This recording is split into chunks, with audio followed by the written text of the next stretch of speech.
കായും ചേനയും മുമ്മാസം, ചക്കയും മാങ്ങയും മുമ്മാസം, താളും തകരയും മുമ്മാസം, അങ്ങനെ ഇങ്ങനെ മുമ്മാസം. മലയാളിയുടെ ഭക്ഷണശീലത്തെക്കുറിച്ച് പൊതുവെയുള്ള ചൊല്ലാണിത്. ഇലക്കറികൾക്ക് ഏറ്റവും പ്രാധാന്യം നൽകുന്ന കാലം അവസാനത്തെ 3 മാസങ്ങളാണ്. ഇതിൽ തന്നെ കർക്കിടക മാസമാണ് ഇലക്കറികൾ ഏറ്റവും കൂടുതൽ ഉപയോഗിക്കുന്നതിന്റെയും ഭക്ഷണശീലങ്ങൾ പിന്തുടരുന്നതിന്റെയും കാലം. അടുക്കളയുടെ സാമ്പത്തിക ശാസ്ത്രത്തോടൊപ്പം ആരോഗ്യശാസ്ത്രവും ഒത്തുചേർന്ന പഴയ നാളുകളിൽ അസുഖങ്ങൾ പടിക്ക് പുറത്തായിരുന്നു. കർക്കിടകത്തിന്റെ ആരോഗ്യ പ്രാധാന്യം അറിയുന്ന നമ്മുടെ മുൻ തലമുറ അതുകൊണ്ട് തന്നെയാണ് കർക്കിടക കഞ്ഞിയും കർക്കിടക ചികിത്സയും ഒക്കെ ജീവിതത്തിന്റെ ഭാഗമാക്കിയത്. 10 വർഷം മുമ്പുണ്ടായ കർക്കിടകവും ഇന്നത്തെ കർക്കിടകവുമായിട്ട് വ്യത്യാസമാണ്. അന്ന് ഈ കൃത്രിമ പണിയായുധങ്ങളോ ഒന്നും ഇല്ലാത്തൊരു കാലം. അത് സാധാരണ കർഷകന് പണിയെടുക്കാൻ പറ്റാത്ത അതിവർഷം വരുമ്പം കൃഷിപ്പണി ചെയ്യാനും പറ്റില്ല. അങ്ങനെയുള്ള കാലഘട്ടം. അതുകൊണ്ടാണ് കർക്കിടകത്തിലെ ദാരിദ്ര്യം എന്ന് പറയാൻ കാരണം അതാണ്. എന്നാൽ ഒരു കണക്കിന് കർക്കിടകത്തിൽ ദാരിദ്ര്യം ഇല്ല. വിഭവങ്ങൾ ധാരാളം കാട്ടുകിഴങ്ങുകൾ തന്നെ ഭക്ഷിക്കാൻ പറ്റും. കാട്ടുകിഴങ്ങ് ഉണ്ട് ധാരാളം കരുത്ത് നിന്നാൽ. ഇന്ന് അതൊന്നും കേരളത്തിൽ ഇവിടെ നമ്മുടെ മണ്ണിലേടി ഇല്ല. 3 നേരം തിന്നാലും കാട്ടുകിഴങ്ങ് കിട്ടും. ആ കാട്ടുകിഴങ്ങ് തിന്നാൽ വയറ്റൊരു അസുഖവും ഉണ്ടാവില്ല. അത് ഔഷധം കൂടിയാണ് ഈ കാട്ടുകിഴങ്ങ്. കാട്ടുകിഴങ്ങ് എന്നിട്ട് തന്നെ വിശപ്പടക്കാൻ കഴിയും. അരി ചോറ് വേണം തന്നെ ഇല്ല.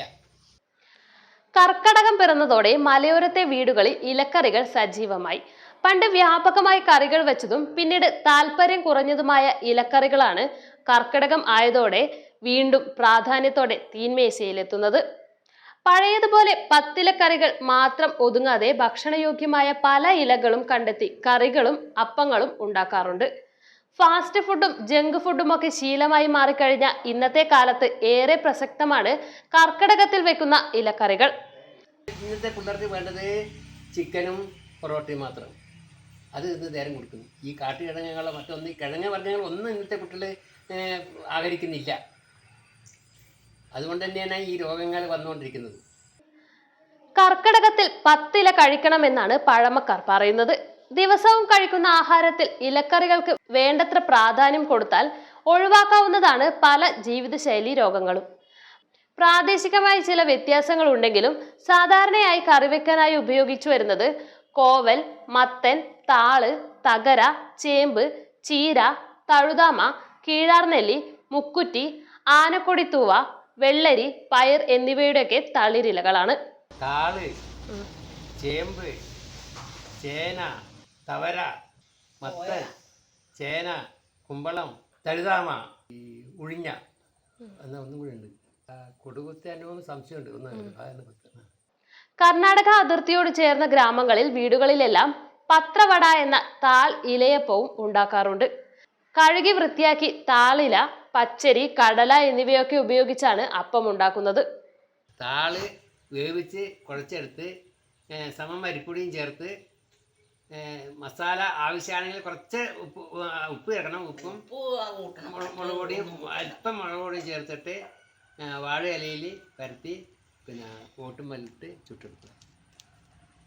നിങ്ങളുടെ സ്വപ്ന ഭവനം ഞങ്ങൾ നിർമ്മിക്കാം. മികച്ച നിലവാരത്തിൽ നിങ്ങളുടെ ബഡ്ജറ്റിനനുസരിച്ച് ഡയമണ്ട് ഇന്റീരിയർ ആൻഡ് ബിൽഡാർക്കിലൂടെ interior and exterior designing, construction, interior വർക്കുകൾ, പ്ലാൻ, എസ്റ്റിമേഷൻ, സൂപ്പർവിഷൻ, ഡോക്യുമെന്റേഷൻ, ആധുനിക നിർമ്മാണ രീതികളും വർഷങ്ങളുടെ പരിചയസമ്പത്തും 100% വിശ്വസ്തയോടെ ചെയ്തു നൽകുന്നു. Diamond interior and Buildark, Cherupuzha. 9400557109.